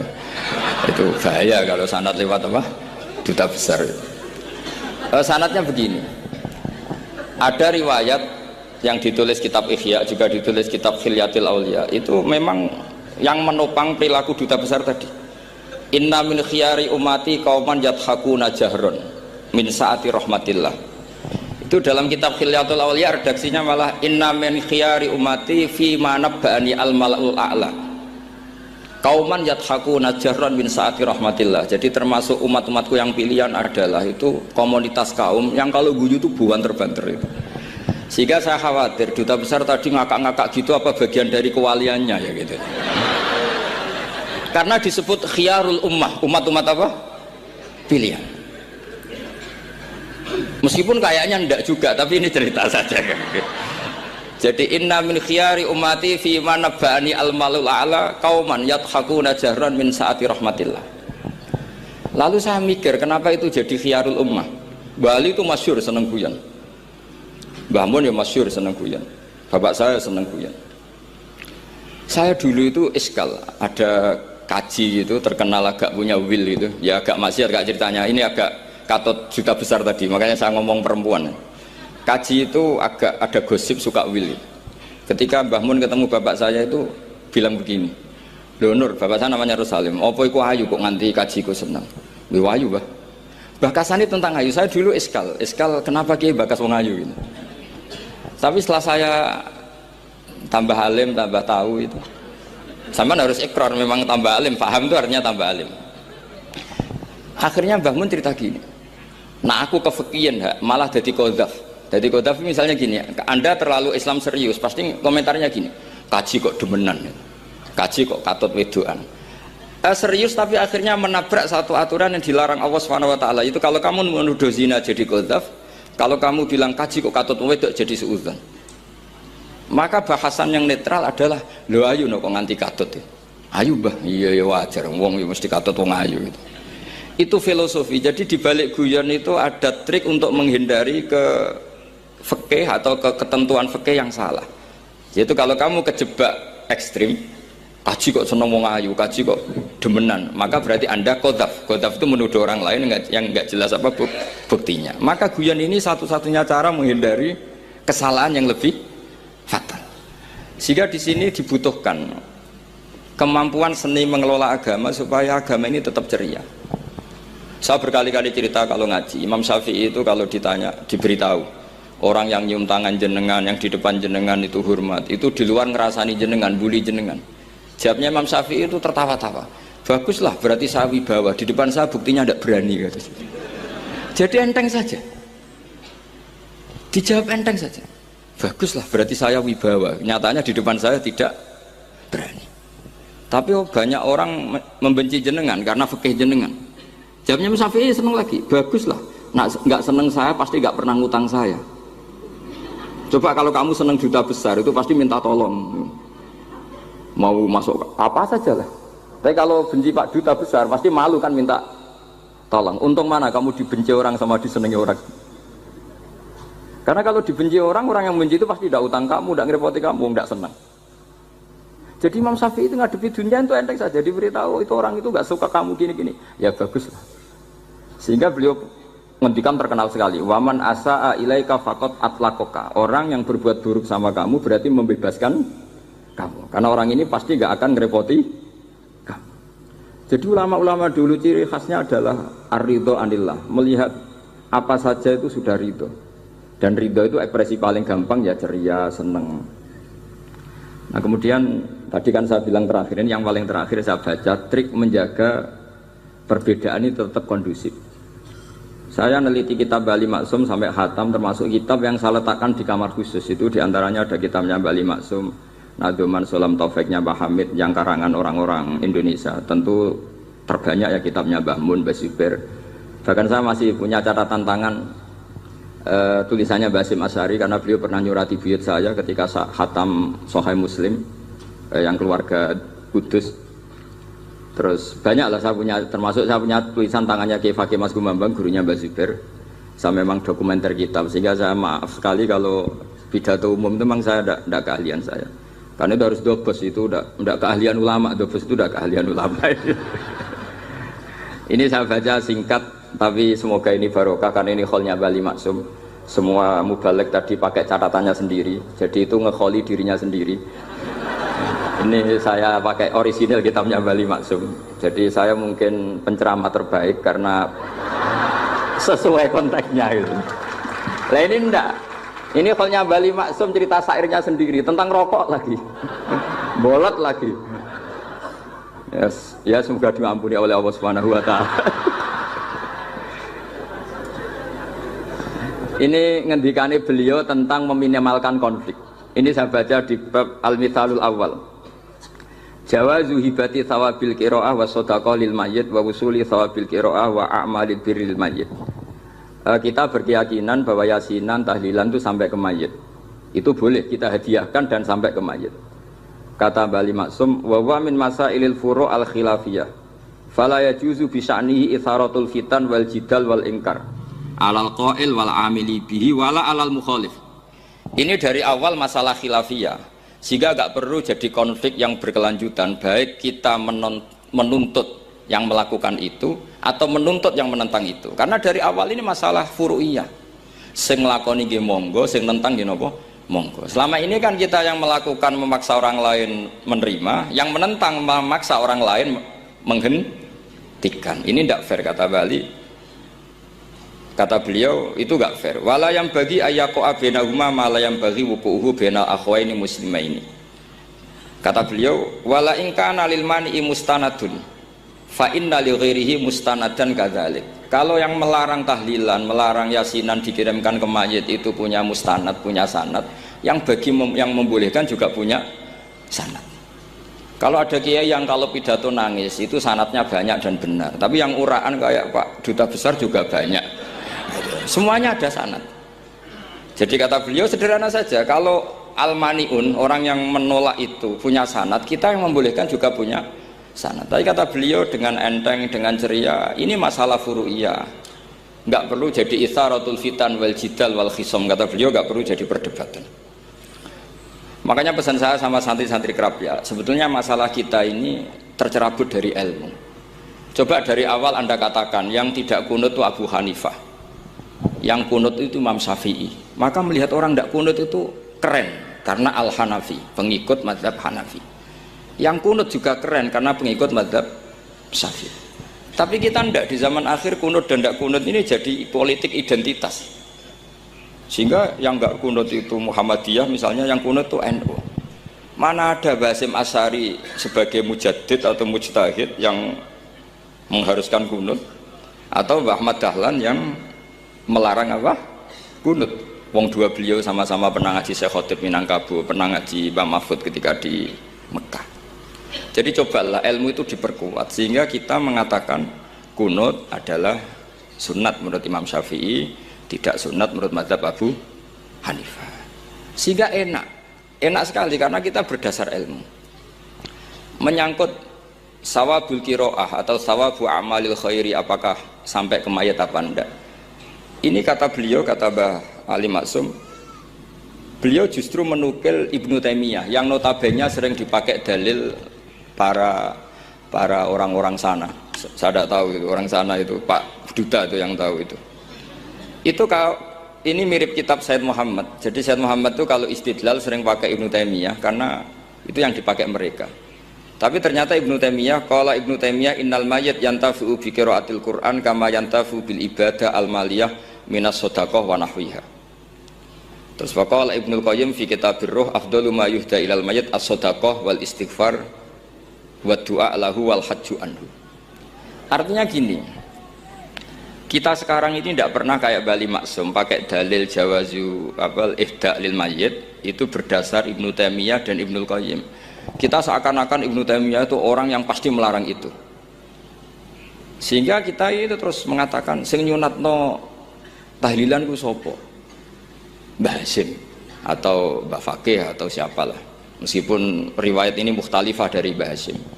Pertanyaannya adalah terus kesannya yang membolehkan itu hanya kiai lokal itu, kiai nasional itu. Padahal zaman Bali sudah mengajarkan kita yang membolehkan ihda'u a'malil khairi ilal mayyit, yang membolehkan hadiah Yasin, Fatihah, tahlil ke mayit itu adalah orang sekaliber Ibnu Taimiyah dan Ibnu Qayyim. Sehingga dengan kita pakai ilmiah yang diterapkan Bali Maksum, kita ini merasa orang keren, orang global, orang yang keren lah. Karena guru-guru kita Bali Maksum, Mbah Hamid biasa mentahlili, Mbah Munawir semua mentahlili guru-gurunya. Di level ulama global ada Ibnu Taimiyah dan Ibnul Qayyim. Tapi karena kita tidak baca, seakan-akan tahlilan itu hanya tradisi lokal yang tidak di ACC, tidak disetujui ulama kelas internasional. Padahal di sini jelas diceritakan Ibnu Taimiyah berpendapat qiraatul Quran yang dihadiahkan ke mayit atau tahlil itu boleh. Jadi ini sangat penting supaya orang itu pakai tradisi ilmu. Saya pernah ngaji sama Mbah Mun, diberitahu kalaupun Rasulullah pernah kunut sekali, biasanya perdebatan kan oke, Rasulullah pernah kunut tapi ahyanan. Pertanyaannya adalah setiap Nabi pernah melakukan sesuatu itu akan menjadi sunnatan mutaba'ah apa enggak? Tentu jawabannya iya. Nabi meskipun melakukan kunut andaikan hanya sekali, tapi karena pernah dilakukan Nabi, maka kebaikan ini akan menjadi sunnatan mutaba'ah, sunat yang harus kita ikuti terus atau boleh kita ikuti terus. Jadi nggak boleh misalnya Rasulullah itu puasa Senin Kemis juga ahyanan, tidak selalu. Rasulullah itu tofa rokiban juga ahyanan, bukan selalu. Tapi apa saja yang pernah dilakukan Nabi maka berstatus itu akan sunat ila yaumil qiyamah. Sehingga nggak bisa misalnya di hadis itu ahyanan, kemudian kamu beristidlal ini boleh dilakukan hanya ahyanan karena Nabi juga melakukan hanya ahyanan. Tidak bisa seperti itu. Sekali Nabi pernah melakukan itu dan tidak dibatalkan lewat nasah mansuh, maka kesunatan itu ila yaumil qiyamah. Sehingga Imam Syafi'i cara berpikir meskipun Nabi kunut ahyanan, kalaupun itu ahyanan tentu kunut itu akan sunat ila yaumil qiyamah. Bagi yang tidak mensunatkan monggo, itu ada Abu Hanifah. Makanya kata Mbah Maksum, kata Mbah Ali Maksum di sini diberi muqaddimah, wa wa min masailil furu' al khilafiyah fala yajuzu bi sya'nihi itharatul fitan wal jidal wal ingkar alal qail wal amili bih wala alal mukhalif Jadi kita sendiri disarankan beliau, kamu juga nggak usah nantang debat sama mukhalif, karena dari awal sudah masalah-masalah yang apa? Khilafiyah. Lalu terakhir pilihan-pilihan, terus kemudian tetap memancing polemik. Saya mau cerita lucu di Ihya. Ihya yang katanya kitab sakral itu ya punya sisi lucu, sisi unik. Nabi Musa sebagai Nabi Bani Israel itu sering digugat karena orang Israel itu tukang debat. Terus Nabi Musa minta ijazah, ya Allah saya kasih ijazah seperti tadi. Beliau minta ijazah Mbah Mun tadi. Minta ijazah yang supaya orang itu tidak bisa berkata buruk sama saya. Semuanya muji saya. Jawabannya Allah itu unik. Ya Musa hadza syai'un lam asna'hu li nafsi fa kaifa asna'uhu bika. Aku pangerane sering disalahpahami, pemeneh kowe katanya. Jadi makanya kalau ada orang bully beda faham itu biasa saja. Kata Allah, hadza syai'un lam asna'hu li nafsi, itu sesuatu yang saya tidak melakukan untuk diri saya sendiri. Kata Allah, saya ini Tuhan, yang mengatakan saya punya anak ya banyak, yang anggap saya bakhil ya banyak, yang salah paham dengan saya banyak, padahal saya ini Tuhan. Kalau saya mau tak bungkam semua itu orang, itu saja tidak saya lakukan. Apa mereka terima Nabi? Makanya ini semoga ini saya gojlok Pak Duta Besar jadi pahala beliau. Karena diantara pahala itu disebabkan digojlok orang. Jadi kalau beliau tadi gojlok saya, sekarang tak balas, kayaknya pasti menang saya karena beliau sudah tidak bisa ke panggung lagi. Yang jelas saya kagum, ya saya puji betul Gus Zofur ketika dari awal memberi gelar Ad-Dobosi tadi ternyata betul. Tapi saya pastikan itu ada sanadnya, yaitu inna min khiyari ummati fima nabba'ani al-malul a'la qauman yadhakuna jarran min saati rahmatillah. Jadi diantara umat Allah yang pilihan adalah umatku yang kalau umatnya Rasulullah tentu yang kalau terbanter-banter karena min saati rahmatillah. Saya bayangkan kalau saya di rumah Pak Dubes dikasih makan gratis, dikasih minum gratis, kemudian di rumah itu saya merengut saja, itu kan kurang syukur. Wis ora bayar kok merengut gitu. Sama kita pakai buminya Allah, pakai airnya Allah, pakai oksigennya Allah. Modal guyu ya orang gelemen merengut itu kalau Allah tersinggung pasti Allah ngendikal falyatu probban siwa iwal yakhruj min tahti ardi wasama, silahkan mencari Tuhan selain saya kata Allah dan keluarlah dari langit saya, dari bumi saya, daripada diusir pangeran wis ning donya ceria wae guyu wae sementing aja dhewean apa guyu ngoten mawon. Wassalamualaikum warahmatullahi wabarakatuh. Assalamualaikum warahmatullahi wabarakatuh. Muhammadiyah ini kelemahannya satu, yaitu kurang tahlilan.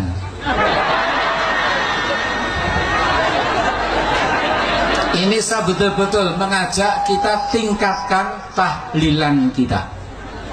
Cukup malah debat tahlil hukumnya piye. Ya tahlil kalimat thayyibah hukumnya ya apa? Anak pitung dina tradisi Buddha ya pitung dinane tradisi Buddha kalimat tetap kalimat thayyibah. Tapi misalnya ana sing ra gelem tahlil ya ora apa-apa, sing penting tetep nglafadzno kalimat cuma ra seneng dinane 7. Ya gawe 8. Nah, misalnya gedeng 7 ya gawe 8 kan gampang. Nah gedeng 7, gedeng 8 ya gawe 1, sementing ora anti kalimat thayyibah, mau anti modele. Ya ndak apa-apa, kowe kudu cocok ndak cocok biasa. Ini ilmu semuanya bebas. Ilmu itu wilayah pangeran. Artinya wilayah pangeran, nanti yang uji itu kamu pangeran. Ngapain debat kamu sekarang? Kita sering kritik Wahabi, kita juga sering dikritik Wahabi, biasa saja. Saya sering ketemu ulama Wahabi, saling menghormati nggak apa-apa. Meskipun saling kritik, ya gejol-gejolkan ya biasa, nggak masalah. Orang alim mulai dulu kritik-kritikan biasa. Imam Syafi'i sama gurunya sering gejol-gejolkan. Pas atas nama orang alim ya gejol-gejolkan. Dulu itu Mbah Hasyim Asy'ari sering gejol-gejolkan sama Ki Fakih Mas Kumambang, sama-sama orang alim, ya murid sama guru. Karena ilmu itu memang apa ya? Kayak iya kayak enggak. Nah, yang ilmu absolut pasti sepakat. Misalnya tadi, apa kalimat thayyibah itu selalu baik? Pasti selalu baik. Ya sudah. Lah nanti cara kaifiyah melafatkan itu orang yang bisa berdebat. Baiknya dilafatkan kapan ya? Ya baik terus. Tapi selalu ada pantangan. Misalnya di kamar mandi, saat jima misalnya. Itu kan pantangan-pantangan secara etika, apa? Pantangan-pantangan apa? Tapi kalau ilmu sebagai ilmu itu biasa dulu. Ulama-ulama berbeda itu. Kalau gejol-gejolkan ya ulama dulu itu lucu. Misalnya sampai tak bedai, andai kan kamu jadi kiai. Kira-kira jadi kiai. Baik mana anak-anak kecil di waro kamar wong tua apa dipisahkan. Andai kan kamu punya pondok, milih mana? Anak kecil disamakan kangkang besar apa dipisah? Mas jawab, ki milih ndi? Diwarna apa dipisah? Dipisah. Nah, oke, Hen. Dipisah. Lu akeh sing dipisah. Ada yang bilang diwarna. Kalau diwarna itu memang kalau dipisah itu resikonya sing kecil mentali cilik terus, mergo ora ono sing didik sing tuwa. Nak diwarna kadang sing cilik, sing tuwek kan suwaya rabi men bakas rabi, cilik katut bakas rabi bahaya. Utawa sebalike sing cilik melok main game, sing tuwek melok main game mergo katut cah cilik. Lha iku jenenge istihad, sama-sama apa? Sama-sama apa? Mungkin. Sehingga dulu itu pernah ada wali itu karena sholat jamaah itu di shaf akhir. Yang shaf awal wali karena sering shaf awal, yang shaf akhir ya ada yang jadi wali. Yang shaf awal enggak terima, kenapa kamu jadi wali padahal kalau sholat di shaf akhir? Jawabnya, saya itu malu sama Allah. Kok kepedean betul kok di depan. Tapi gak niru ya, gimana cerita ya? Cek pede nih, enggak ngarep. Karena dia di belakang motifnya itu tidak males, tapi motifnya itu apa? Tawaduk atau malu, dia jadi wali. Nah, aku kan bergo males manjen. Atau moh roh imame tadi. Iku sing mari ra wali-wali. Sing kok ngarep kadang ambisi ngimami padha dene malah repot meneh. Jadi dulu ilmu itu biasa. Orang Maliki itu nak gojlok orang Hanafi itu ya entek ngame. Orang Hanafi kalau gojlok Imam Malik itu ya entek ngame. Ya biasa, dulu itu ilmu. Ya biasa. Misalnya gini sampean tak bedheki. Ndak jawab saja jujur. Rasulullah itu puasa Senin Kamis selalu apa kadang-kadang dalam semua riwayat. Kadang-kadang. Sesuatu yang kadang-kadang dilakukan Rasulullah itu akan sunat terus apa sunatnya juga kadang-kadang. Ayo jawab saja. Wah, akeh sing sarap ya. Rasulullah itu puasa Senin Kamis itu kadang-kadang apa terus? Kadang-kadang. Ini sudah masih benar. Sesuatu yang pernah dilakukan Nabi kadang-kadang itu menjadi sunat terus apa sunatnya juga kadang-kadang terus. Nah sekarang sebetulnya hadis kunut itu semuanya sepakat. Rasulullah kunut itu ya ahyanan kadang-kadang. Nah sesuatu yang pernah dilakukan Nabi kadang-kadang itu akan menjadi sunat terus ila yaumil. Maka Imam Syafi'i milih kunut terus. Abu Hanifah enggak. Bahaya kalau sunat kok dilakukan terus. Nanti dikira wajib. Sehingga Abu Hanifah tidak kunut. Dan itu ya biasa ketemu Imam Syafi'i kalau sholat di Masjid Abu Hanifah itu tidak kunut. Ketika ditanya ikroman di hadal madhab, saya menghormati madhab. Orang Hanafi kalau main ke rumahnya Imam Syafi'i ya kunut ya biasa dulu. Sekarang kunut dan kunut jadi politik identitas. Ini kunut sebelah ini mesti enggak kunut sebelah yang dulu itu enggak. Saya sampai sekarang enggak pernah tahu kunut itu tradisi ormas mana, sampai sekarang enggak ada tahu. Karena saya orang alim, taunya kunut mazhab Syafi'i, enggak kunut mazhab Hanafi. Dan itu sebelum tahun 12 dan 26 mazhab itu. Sudah tahu toh maknanya? Mazhab itu sebelum tahun 12 dan tahun 26. Jelas? Kok orang paham? Paham? Jadi dulu lama ya biasa perdebatannya gitu. Apakah sesuatu yang pernah dilakukan Nabi secara ahyanan itu sunat terus? Apa sunatnya juga ahyanan sekali tempo? Jawabannya apa? Terus. Tapi kalau terus bahaya, nanti yang sunat dikira wajib. Lah yang berpikir gitu Abu Hanifah, yang berpikir terus Imam Syafi'i. Ya sudah akhirnya jadi seperti ini. Dulu itu enggak jadi politik identitas, saling menghormati. Imam Syafi'i itu Abu Hanifah sudah kabundut. Pernah sholat di masjid Abu Hanifah tidak kunut. Ketika ditanya ikroman li hadzal madhab, saya menghormati madhab ini. Entah angen-angen nak kunut terus enggak dikira wajib. Orang-orang Hanafi kalau ke rumahnya Imam Syafi'i di komunitasnya juga kunut. Ya sudah biasa dulu seperti itu. Makanya kita ini harus ngaji. Dulu itu biasa ulama gejol-gejolokan perkara madhab kayak yang saya contohkan tadi. Orang yang membatalkan puasa lewat jima itu kan sanksinya berat. Sanksi ini karena jima, apa karena hadku hormati Ramadan biuri usrin syar'iyyin, merusak kehormatan Ramadan tanpa uzur syarak. Cara Imam Malik karena merusak Ramadan tanpa uzur syarak sehingga enggak jima pun hukumnya sama. Yaitu misalnya makan tanpa uzur, ya hukumnya sama. Kenapa sama? Jima istri hukumnya apa? Halal apa haram?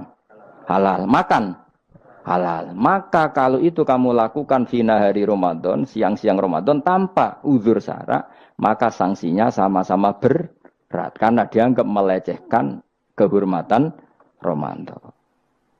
Cara Imam Syafi'i enggak, jima sama makan mulai dulu beda. Kamu makan wajib mandi enggak? Enggak, kalau jima wajib. Kan beda. Ya beda itu enggak sama. Ya sudah, Imam Syafi'i memberi sanksi berat untuk jima, untuk makan tidak. Lha padha pintere kan yo penak. Penak kan? Sing ora penak iku padha gobloke, padha sok pintere. Lah iku debate ra barbar iku. Padha gobloke, nak debat padha sok pintere. Wis naudzubillah min dzalik. Kulo nek debate wong malah kudu guyu. Malah melok goblok, ngrungokno tok malah melok goblok. Wong debat agama kok gak ono referensi, ra ono kitabe. Amen muni menurut saya. Memangnya Anda penting dalam wali ora, ulama ora kok debat agama muni menurut. Memangnya Anda mujtahid? Kudune gak menurut kitab yang saya baca dalam mazhab Syafi'i kitabnya ini begini. Sing sitok bantah dalam mazhab Maliki kitabnya ini. Wah itu keren. Aku teko ning majelis. Debat menurut saya. Emangnya Anda siapa? Nabi ndak, wali ndak, ulama ndak? Kok mau agama menurut Anda? Wis wargane ora mesti kok ape. Makanya dibiasakan pakai referensi, pakai sanad. Agama ini butuh sanad. Inna hadzal ilma dinun fanzuru amman ta'khuduna dinakum. Lihat di muqaddimah Sahih Muslim. Agama ini ilmu, ilmu ini agama. Maka lihatlah ilmu itu kamu ambil dari mana? Saya itu kalau sudah belajar tafsir misalnya, karena itu sesuatu yang saya tekuni. Saya belajar tafsir tidak lazim ya, tidak pakai kitab tafsir terus, tidak, seringnya pakai fikih. Ya karena saya punya guru Mbah Maimun adalah putra Ki Zubair Al-Faqih. Saya punya guru bapak saya sendiri, punya guru-guru wali. Jadi saya ini punya jalur ulama, punya jalur wali. Sehingga kemungkinannya saya itu kalau nggak ulama ya wali, atau gaduh-gaduh nggak jelas itu karena saking banyaknya. Dalam ilmu yang diajarkan Mbah Mun, diajarkan tentu beliau punya sanad ke Said Alawi sampai Rasulullah, atau lewat Mbah Karim, Mbah Hashim juga sampai Rasulullah. Yang jelas gak lewat duta besar karena ini mengkotek itu bahaya kalau sanad lewat apa duta besar. Sanadnya begini, ada riwayat yang ditulis kitab Ihya, juga ditulis kitab Khilyatil Aulia, itu memang yang menopang perilaku duta besar tadi. Inna min khiyari umati qauman yadhakuna jahron min saati rahmatillah. Itu dalam kitab Khilyatul Aulia redaksinya malah inna min khiyari umati fi ma nabba'ani al-mala'ul a'la. Qauman yadhakuna jahron min saati rahmatillah. Jadi termasuk umat-umatku yang pilihan adalah itu komunitas kaum yang kalau guyu itu buan terbanter itu. Sehingga saya khawatir duta besar tadi ngakak-ngakak gitu apa bagian dari kewaliannya ya gitu. Karena disebut khiyarul ummah, umat-umat apa? Pilihan. Meskipun kayaknya ndak juga, tapi ini cerita saja kan. Jadi inna min khiyari ummati fi ma nabba'ani al-malul a'la qauman yadhakuna jahran min saati rahmatillah. Lalu saya mikir kenapa itu jadi khiyarul ummah. Bali itu masyhur seneng guyon. Mbah Mun ya masyhur seneng guyon. Bapak saya seneng guyon. Saya dulu itu iskal, ada kaji itu terkenal agak punya will itu. Ya agak maksiat agak ceritanya. Ini agak katut juta besar tadi, makanya saya ngomong perempuan. Kaji itu agak ada gosip suka will. Ketika Mbah Mun ketemu bapak saya itu bilang begini, "Lho Nur, bapak saya namanya Rosalim. Apa iku ayu kok nganti kajiku seneng?" "Lho ayu, Mbah." Bakasannya tentang ayu. Saya dulu iskal kenapa Ki bakas wong ayu gitu. Tapi setelah saya tambah alim, tambah tahu itu. Sampean harus ikrar memang tambah alim, paham itu artinya tambah alim. Akhirnya Mbah Mun cerita gini. Nah aku kefikiran malah jadi qadzaf. Jadi qadzaf misalnya gini, Anda terlalu Islam serius, pasti komentarnya gini. Kaji kok demenan. Kaji kok katut wedoan. Serius tapi akhirnya menabrak satu aturan yang dilarang Allah SWT. Itu kalau kamu menuduh zina jadi qadzaf, kalau kamu bilang kaji kok katut wedok jadi suudzon. Maka bahasan yang netral adalah lo ayu no kok nganti katut. Ayu Mbah, iya ya wajar, wong ya mesti katut wong ayu gitu. Itu filosofi. Jadi di balik guyon itu ada trik untuk menghindari ke fikih atau ke ketentuan fikih yang salah. Yaitu kalau kamu kejebak ekstrim, kaji kok seneng wong ayu, kaji kok demenan, maka berarti Anda qadzaf. Qadzaf itu menuduh orang lain yang enggak jelas apa buktinya. Maka guyon ini satu-satunya cara menghindari kesalahan yang lebih fatal. Sehingga di sini dibutuhkan kemampuan seni mengelola agama supaya agama ini tetap ceria. Saya berkali-kali cerita kalau ngaji, Imam Syafi'i itu kalau ditanya, diberitahu orang yang nyium tangan jenengan, yang di depan jenengan itu hormat, itu di luar ngerasani jenengan, bully jenengan. Jawabnya Imam Syafi'i itu tertawa-tawa. Baguslah, berarti saya wibawa. Di depan saya buktinya tidak berani. Kata. Jadi enteng saja. Dijawab enteng saja. Baguslah, berarti saya wibawa. Nyatanya di depan saya tidak berani. Tapi banyak orang membenci jenengan karena fikih jenengan. Jawabnya Imam Syafi'i seneng lagi. Baguslah, nggak seneng saya pasti nggak pernah ngutang saya. Coba kalau kamu seneng juta besar itu pasti minta tolong. Mau masuk apa saja lah. Tapi kalau benci Pak duta besar pasti malu kan minta tolong. Untung mana kamu dibenci orang sama disenangi orang. Karena kalau dibenci orang yang benci itu pasti tidak utang kamu, tidak ngerepoti kamu, tidak senang. Jadi Imam Syafi'i itu ngadepi dunia itu enteng saja, diberitahu itu orang itu nggak suka kamu gini-gini. Ya bagus lah. Sehingga beliau ngendikan terkenal sekali. Waman asa'a ilaika faqad atlaqaka. Orang yang berbuat buruk sama kamu berarti membebaskan kamu, karena orang ini pasti gak akan ngerepoti kamu. Jadi ulama-ulama dulu ciri khasnya adalah ar-ridho anillah, melihat apa saja itu sudah ridho, dan ridho itu ekspresi paling gampang ya ceria, seneng. Nah kemudian tadi kan saya bilang terakhir ini yang paling terakhir saya baca trik menjaga perbedaan ini tetap kondusif. Saya neliti kitab Bali Maksum sampai khatam, termasuk kitab yang saya letakkan di kamar khusus itu diantaranya ada kitabnya Bali Maksum, Nadoman Solam Taufiknya Mbah Hamid yang karangan orang-orang Indonesia. Tentu terbanyak ya kitabnya Mbah Mun, Mbah Zubair. Bahkan saya masih punya catatan tangan tulisannya Mbah Hasyim Asy'ari karena beliau pernah nyurati buyut saya ketika khatam Sahih Muslim yang keluarga Kudus. Terus banyak lah saya punya, termasuk saya punya tulisan tangannya Kiai Fakih Mas Gumambang, gurunya Mbah Zubair. Saya memang dokumenter kitab, sehingga saya maaf sekali kalau pidato umum itu memang saya tidak keahlian saya. Karena itu harus dobes, itu udah keahlian ulama, dobes itu udah keahlian ulama. Ini saya baca singkat, tapi semoga ini barokah karena ini kholnya Bali Maksum. Semua mubalek tadi pakai catatannya sendiri, jadi itu ngekholi dirinya sendiri. Ini saya pakai orisinil kitabnya Bali Maksum. Jadi saya mungkin penceramah terbaik karena sesuai konteksnya itu. Nah ini enggak. Ini kholnya Bali Maksum cerita syairnya sendiri tentang rokok lagi, bolot lagi. Yes, ya semoga diampuni oleh Allah Subhanahu Wa Taala. Ini ngendikane beliau tentang meminimalkan konflik. Ini saya baca di bab Al-Mithalul Awal. Jawazu hibati thawabil qiraah wa shadaqah lil mayyit wa wusuli thawabil qiraah wa a'malil birril mayyit. Kita berkeyakinan bahwa yasinan, tahlilan itu sampai ke mayit. Itu boleh kita hadiahkan dan sampai ke mayit. Kata Bali Maksum, wa wa min masailil furu' al khilafiyah. Fala yajuzu bi sya'nihi itharatul fitan wal jidal wal ingkar. Alal qail wal amili bihi wala alal mukhalif. Ini dari awal masalah khilafiyah. Sehingga gak perlu jadi konflik yang berkelanjutan, baik kita menuntut yang melakukan itu atau menuntut yang menentang itu, karena dari awal ini masalah furu'iyah, sing nglakoni nggih monggo, sing nentang nggih napa monggo. Selama ini kan kita yang melakukan memaksa orang lain menerima, yang menentang memaksa orang lain menghentikan. Ini tidak fair kata Bali. Kata beliau itu gak fair. Wala yang bagi ayaqa bainahuma ma la yang bagi wuquhu bainal akhwaini muslimaini.